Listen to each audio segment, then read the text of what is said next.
ನಮಸ್ತೆ ಫ್ರೆಂಡ್ಸ್, ಸವಿಪಾಕ ಶಾಲೆ ಚಾನೆಲ್ಗೆ ತಮಗೆಲ್ಲರಿಗೂ ಸ್ವಾಗತ. ನಾನಿವತ್ತು ಕಳಲೆ ಪಲ್ಯನ ಮಾಡ್ತಾಯಿದ್ದೀನಿ, ಅಂದರೆ ಬಿದಿರು. ಈ ಕಳಲೆ ಪಲ್ಯ ರೆಸಿಪಿನ ಹೇಗೆ ಮಾಡೋದಂತ ನೋಡ್ಕೊಂಬರೋಣ ಬನ್ನಿ.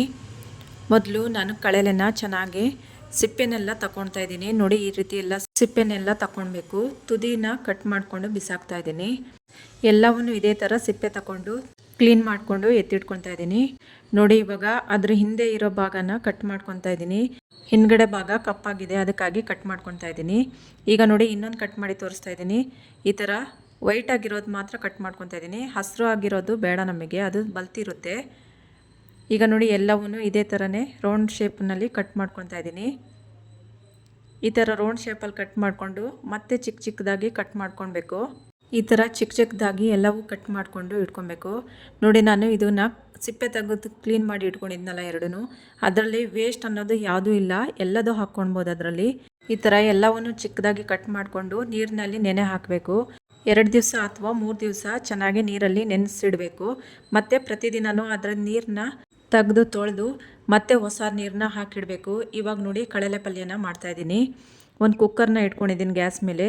ಅದಕ್ಕೆ 3 ಥರದ್ದು ಕಾಳನ್ನ ನೆನೆ ಹಾಕಿದ್ದೆ ನಾನು. ಕಡಲೆಕಾಳು, ಬಟಾಣಿ, ಅಲಸಂಡೆ ಕಾಳು, ಇವು 3 ನಾನು ನೈಟ್ ಫುಲ್ಲು ನೆನೆ ಹಾಕಿದ್ದೆ. ಈಗ ಅದನ್ನು ತೊಳ್ಕೊಂಡು ಹಾಕ್ಕೊತಾ ಇದ್ದೀನಿ.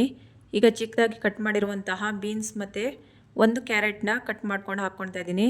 ಅದಕ್ಕೆ ಒಂದು ಸ್ವಲ್ಪ ನೀರು ಹಾಕ್ಕೊತಾ ಇದ್ದೀನಿ. ಈಗ ಅದಕ್ಕೆ ನೀರಲ್ಲಿ ಚೆನ್ನಾಗಿ ತೊಳ್ಕೊಂಡಿರುವಂತಹ ಕಳಲೆನ ಹಾಕ್ಕೊತಾ ಇದ್ದೀನಿ. ಕಳಲೆ ಬೇಕಾದರೆ ಕಟ್ ಮಾಡೋದಕ್ಕೆ ದೊಡ್ಡ ದೊಡ್ಡ ಪೀಸ್ ಮಾಡಿದರೂ ಪರವಾಗಿಲ್ಲ, ಇಲ್ಲ ಚಿಕ್ಕ ಚಿಕ್ಕದಾಗಿ ಕಟ್ ಮಾಡಿಕೊಂಡ್ರೂ ತೊಂದರೆ ಇಲ್ಲ. ಈಗ ಅದಕ್ಕೆ ಒಂದು 1/4 ಟೀ ಸ್ಪೂನಷ್ಟು ಅರಿಶಿನ ಪುಡಿನ ಹಾಕ್ಕೊತಾ ಇದ್ದೀನಿ. ಕಲ್ಲುಪ್ಪನ್ನ ಹಾಕ್ಕೊತಾ ಇದ್ದೀನಿ. ಇದಿಷ್ಟನ್ನು ಒಂದು ಸತಿ ಮಿಕ್ಸ್ ಮಾಡಿಕೊಂಡು ಕುಕ್ಕರ್ ಮುಚ್ಚಳನ ಮುಚ್ಚಿ 1 ಅಥವಾ 2 ವಿಷಲ್ ಕೂಗಿಸ್ಕೊಳ್ಳೋಣ.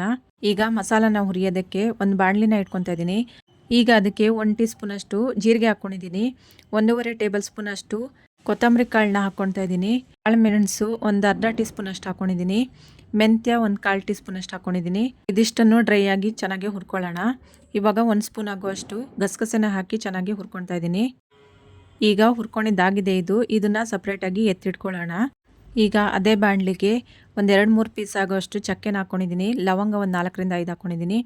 1 ಪೀಸ್ ಆಗೋಷ್ಟು ಏಲಕ್ಕಿನ ಹಾಕಿ ಚೆನ್ನಾಗಿ ಹುರ್ಕೊಂಡು ಎತ್ತಿಟ್ಕೊಂಡಿದ್ದೀನಿ. ಒಂದು 10 ಬ್ಯಾಡಗೆ ಮೆಣಸಿನ್ಕಾಯಿ ಹಾಕಿ ಚೆನ್ನಾಗಿ ಹುರ್ಕೊತಾ ಇದ್ದೀನಿ. ಅದನ್ನು ಎತ್ತಿಟ್ಕೊಂಡಿದ್ದೀನಿ. ಈಗ ಅದೇ ಬಾಣಲಿಗೆ ಬೆಳ್ಳುಳ್ಳಿ 1 ಗೆಡ್ಡೆಯಷ್ಟು ಹಾಕ್ಕೊಂಡಿದ್ದೀನಿ. ಈರುಳ್ಳಿ 1 ಕಟ್ ಮಾಡ್ಕೊಂಡು ಹಾಕ್ಕೊಂಡಿದ್ದೀನಿ. ಒಂದು ಸ್ವಲ್ಪ ಎಣ್ಣೆ ಹಾಕ್ಕೊಂಡು ಚೆನ್ನಾಗಿ ಹುರ್ಕೊಳ್ಬೇಕು. ಇದನ್ನು ಹುರ್ಕೊಂಡಿದ್ದಾಗಿದೆ. ಇದನ್ನು ಎತ್ತಿಟ್ಕೊಂಡು ಇವಾಗ ಅದೇ ಬಾಣಲಿಗೆ ಒಂದು ಫುಲ್ ಕಾಯಿನ ತುರ್ಕೊಂಡು ಹಾಕ್ಕೊಂಡಿದ್ದೀನಿ. ಅದಕ್ಕೆ ಕಸೂರಿ ಮೇಥಿ ಒಂದು ಸ್ವಲ್ಪ ಹಾಕ್ಕೊಂಡಿದ್ದೀನಿ. 1/4 ಟೀ ಸ್ಪೂನ್ ಆಗೋಷ್ಟು ಅರಿಶಿನ ಪುಡಿ ಹಾಕ್ಕೊಂಡು ಚೆನ್ನಾಗಿ ಡ್ರೈ ಆಗಿನೇ ಹುರ್ಕೊಳ್ಬೇಕು. ಈಗ ನೋಡಿ, ಹುರ್ಕೊಂಡಿದ್ದಾಗಿದೆ ಕಾಯಿನೂ. ಇದಿಷ್ಟನ್ನು ಕಂಪ್ಲೀಟಾಗಿ ತಣ್ಣಗಾಗೋಕ್ಕೆ ಬಿಟ್ಬಿಟ್ಟು ನಂತರ ಮಿಕ್ಸಿ ಜಾರಿಗೆ ಹಾಕ್ಕೊಳ್ಬೇಕು. ಹುರಿದಿರೋವಂಥ ಎಲ್ಲ ಮಸಾಲನೂ ಹಾಕ್ಕೊಳ್ತಾ ಇದ್ದೀನಿ. ನೋಡಿ, ಜಾರಿಗೆ ಒಂದು ಲಿಂಬೆ ಗಾತ್ರದಷ್ಟು ಹುಣಸೆ ಹಣ್ಣು ನೀರಲ್ಲಿ ನೆನೆಸಿಟ್ಟಿದ್ದೆ, ಅದನ್ನು ಹಾಕ್ಕೊಳ್ತಾ ಇದ್ದೀನಿ. ನೋಡಿ, ಇವಾಗ ಒಂದು ಸ್ವಲ್ಪ ನೀರು ಸೇರಿಸ್ಕೊಂಡು ನೈಸಾಗಿ ರುಬ್ಕೊಳ್ಬೇಕು. ಈಗ ಕುಕ್ಕರು 2 ವಿಷಲ್ ಹೊಡೆದಿದೆ. ಓಪನ್ ಮಾಡಿ ನೋಡ್ಕೊಳ್ಳೋಣ. ಎಲ್ಲವನ್ನು ಒಂದು ಸತಿ ಮಿಕ್ಸ್ ಮಾಡ್ಕೊಳ್ತಾ ಇದ್ದೀನಿ. ಕಾಳುಗಳು ಮತ್ತು ಕಳಲೆ ತರಕಾರಿ ಎಲ್ಲವೂ ಚೆನ್ನಾಗಿ ಬೆಂದಿದೆ. ನೋಡಿ, ಇಲ್ಲಿ ತೋರಿಸ್ತಾ ಇದ್ದೀನಿ ಎಷ್ಟು ಚೆನ್ನಾಗಿ ಬೆಂದಿದೆ ಅಂತ ಹೇಳ್ಕೊಂಡು. ಈಗ ಇದಕ್ಕೆ ರುಬ್ಬಿರುವಂತಹ ಮಸಾಲಾನ ಹಾಕ್ಕೊಳ್ತಾ ಇದ್ದೀನಿ.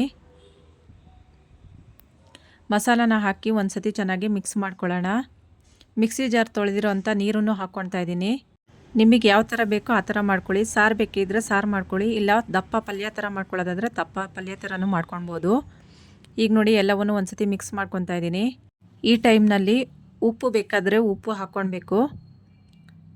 ಒಂದು ಸತಿ ಮಿಕ್ಸ್ ಮಾಡ್ಕೊತಾ ಇದ್ದೀನಿ ಉಪ್ಪು ಹಾಕ್ಕೊಂಡು. ಪ್ಲೇಟ್ ಮುಚ್ಚಿ ಚೆನ್ನಾಗಿ ಕುದಿಸ್ಕೊಳ್ಳೋಣ.